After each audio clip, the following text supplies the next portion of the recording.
بیړنی خبر د طالبانو په مشر ملا هیبت الله د کندهار په یو مسجد کې چاودنه شوې ده. دوستانو که غواړئ چې پوه شئ چې آیا په دې چاودنه کې ملا هیبت الله وژل شوی او څنګه په دغه چاودنو سره په افغانستان کې مذهبي جګړو ته لاره هواریږي، دا هر څه در سره په همدې مهمه ویډیو کې شیر کوم. دوستانو ویډیو تر اخره وګورئ چې په پوره مطلب او حقیقت پوه شئ. راپورونه وایي چې د کندهار ښار د لومړۍ حوزې اړوند سیمه کې چاودنه شوې ده. د سیمې ځینې اوسیدونکي وایي چې دغه چاودنه د دغه ښار لومړۍ حوزې اړوند امام بارګاه سره شوې ده. په امام بارګاه کې شیعه مذهبي دي چې هره جمعه پکې د جمعې لمونځ ادا کیږي، خو تر اوسه په کندهار کې طالب چارواکو په دې هکله څه نه دي ویلي. نو همدارنګه د دغه چاودنې څرنګوالی او رامنځته شوي مرګ ژوبلي کره شمېر معلوم نه دی. دوستانو په همدې ویډیو کې د بعضې خلکو نظرونه هم شریکوم.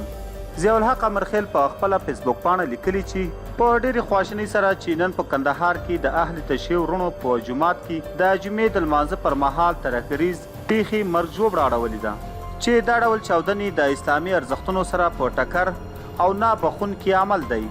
دردونکې ده چې عبادت کوونکو باندې په جومات کې د لمانځه پر مهال چاودنه کیږي. تر سره شوې پیښه په کلکو ټکو غندم. شهیدانو ته د فردوس جنت او ټپیانو ته بیړني روغتیا هیله کوم. د لیوني باچا داود خان په نوم یو چا پر فیسبوک پاڼه لیکلي، ګورئ دا ښه خبر نه ده، دا مذهبي جګړو ته لمن وهل دي. په همدې طریقه شیعه وروڼه په سنیانو پسې پورته کوي. همدارنګه پښتانه نثار لیکي مذهبي جګړې ته په لوی لاس لمن وهل کیږي. د دې نامعلوم دښمن معلومول پکار دي. طالب خو ویل چې داعش یا بله جنګي ډله وجود نه لري، ښه بیا دا ځانمرګي څوک دي او چیرته روزل شوي دي؟ دې ته استشهادي وایست یا ځانمرګي؟ او له څه وخت راهیسې داسې ګنګوسې هم دي چې ملا هیبت الله په کندهار کې دی، دا چې په دې پیښه کې موجود و او که نه، په دې هکله په راتلونکي ویډیوګانو کې پوره معلومات شریکوم. د نورو داسې تازه او معلوماتي ویډیوګانو دپاره پښتون ټایم یوټیوب چینل همدا اوس سبسکرایب کړئ. تر بلې ویډیو مو په لوی او بخونکي رب سپارم. تر بیا ښې چارې.